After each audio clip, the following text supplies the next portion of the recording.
আসসালামু আলাইকুম দর্শক। তো আমাদের কাছে এক ভাই একটা ইন্ডাকশন চুলা পাঠাইছে, চুলাতে কিচ্ছু নাই। এটা এক মেকার দোকানে সার্ভিস করার জন্য দিছিল। তিনি বলতে সার্কিটটা নষ্ট হয়ে গেছে। তো আমার কাছে এগুলো সবগুলো জ্বরে ধরে আসছে। এখন বলছে যে এটা সার্কিট, নতুন সার্কিট লাগাই দিতে।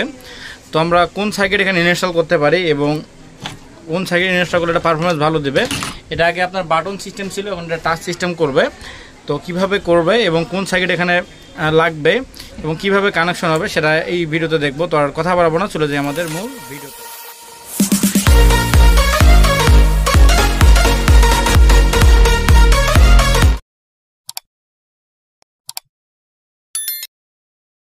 তো সার্কিট লাগার আগে আমাদের বেসিক জিনিস জানতে হবে। আমাদের কয়েলের অবস্থা কেমন, কয়েলটা ভালো আছে কিনা খারাপ, প্লাস আমাদের সেন্সরটা ভালো আছে কিনা খারাপ, প্লাস আমাদের ফ্যানটা ভালো আছে কিনা খারাপ। শুধু সার্কিট লাগালে যে পারফরমেন্স ভালো দেবে এমনটা না। এই যে এক্সেসরিজ গুলো আছে এগুলা যদি ঠিক থাকে তাহলে আর কোনো প্রবলেম হবে না ইনশাল্লাহ। তো আমরা সাধারণত সবসময় ব্যবহার করে থাকি এরকম সুচ্যাং কোম্পানির যে সার্কিটটা, সুচ্যাং SL-D008। তো এই সার্কিটটা মোটামুটি রেজাল্ট খুব ভালো, অর্থাৎ আমি এই পর্যন্ত 100টার মধ্যে 90টা এই সার্কিট ব্যবহার করছি, রেজাল্ট মোটামুটি ভালো। কিন্তু দুর্ভাগ্যবশত এটা বাজারে অ্যাভেলেবেল কিনতে পাওয়া যায় না, আবার অনেক সময় কিনতে পাওয়া যায়।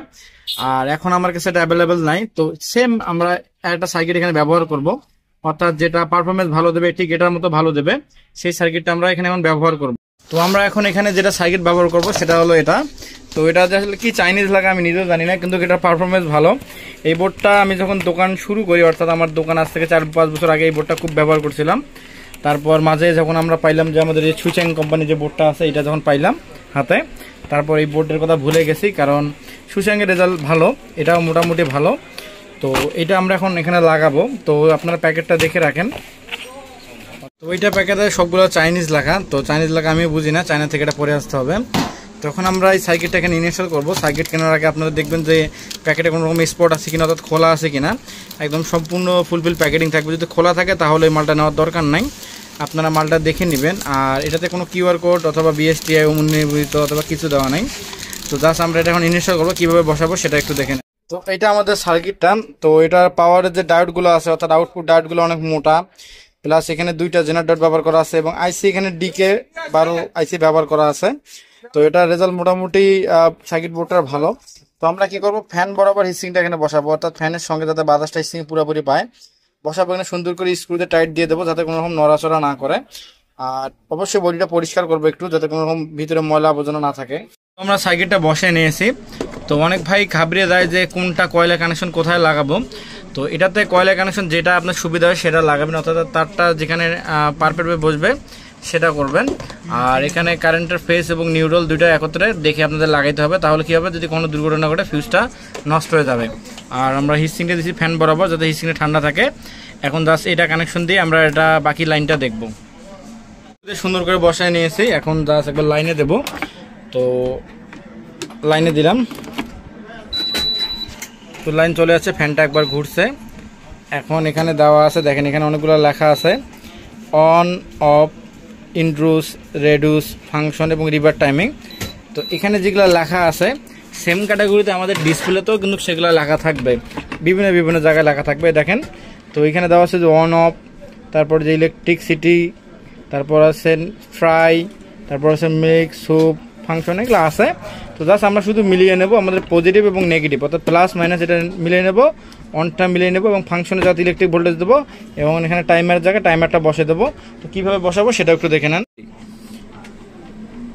তো আমরা এখানে এখন বসে নেব ডিসপ্লে অনুযায়ী। তো দেখতেছি ডিসপ্লে অনুযায়ী এটা বসতেছে না, যা সেটা একটু কাটিং দ্য পিসেস করে নিতে হবে, অর্থাৎ এখানে যে বাড়তি অংশটা আছে এটা যাতে একটু তাড়াতাড়ি আমরা কেটে নেব।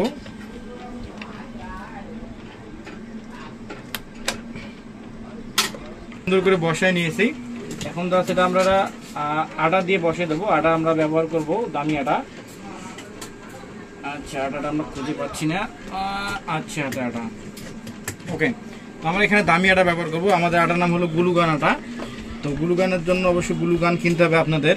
যাদের আমার মতো গরিব গ্লুগান কেনার সামর্থ্য নাই তারা এই পদ্ধতিটা অবলম্বন করতে পারেন। আপনাদের তাতালে মাথা দিয়ে ধরলে এটা গলে আসবে। গ্লুগান সুন্দর করে বসে নিয়েছি গ্লুগান আটা দিয়ে। তো এটা সস্তার প্রোডাক্টগুলো ভালো কাজ করে। তো এখন এই যে ছিদ্রগুলো আছে, তারপরে যে অনের ছিদ্র আছে, প্লাস এই যে প্লাস মাইনাস এবং ফাংশন, এগুলো সেম ক্যাটাগরিতে আমরা বসে নেব। এখানে শুধু আপনার মাথায় রাখবেন যেটা হলো রিডিউস, রিডিউস মানে কি, আমরা রিডিউস মানে হলো মাইনাস, আর ইনডিউস মানে হলো কি প্লাস। তো এই দুটো আমরা মেশিং করে বসিয়ে দিলে আমাদের কাজ ইনশাল্লাহ হয়ে যাবে। এখন কভারটা ফিটিং দিয়ে নিয়েছি, এখন জাস্ট লাইনে দিলাম, অন হয়েছে। এখন জাস্ট এবার অন করলাম, অন হয়েছে 1600 ওয়াট। এখন এর উপর একটা পাতিল দিলাম, তো এখন দেখি ব্লিঙ্কিং করতেছে আমাদের সিরিজবাদী গোলো গোলো, তার মানে এটা ওকে। এখন জাস্ট এটা ডাইরেক্ট লাইনে দিয়ে দেখবো। তো আমরা ডাইরেক্ট লাইনে দিয়েছি, এখন অন চাপ দিলাম, তো এখন অন হচ্ছে। এখন আমরা একটু কমাই দিলাম, 1000 ওয়াটে দিলাম। 1000 ওয়াটে দিয়ে কত এম্পিয়ার খায় আপনার 6.9। আমার আগের দোকানে একটু লোড আছে, অর্থাৎ 5 এম্পিয়ার কাছাকাছি খাচ্ছে 1000 ওয়াটে। আর যদি কমাই দেয় 800 ওয়াট, ওকে। যদি 1000 করে দেই 2000-এ কত ওয়াট খাচ্ছে, 2000-এ আপনার 6.8, এক বাদ দিলে 5.8 এম্পিয়ার খাচ্ছে। তার মানে এটা আমাদের পুরোপুরি ওকে।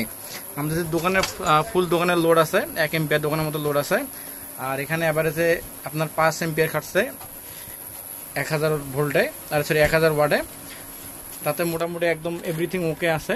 তো আপনারা চাইলেও এটা লাগাইতে পারেন। তো আমাদের ভিডিও যদি ভালো লাগে থাকে আমাদের চ্যানেলকে লাইক কমেন্ট সাবস্ক্রাইব শেয়ার করুন। পাশাপাশি নতুন ভিডিও পাওয়ার জন্য বেল আইকনে পুশ করে চাপ দিয়ে রাখবেন।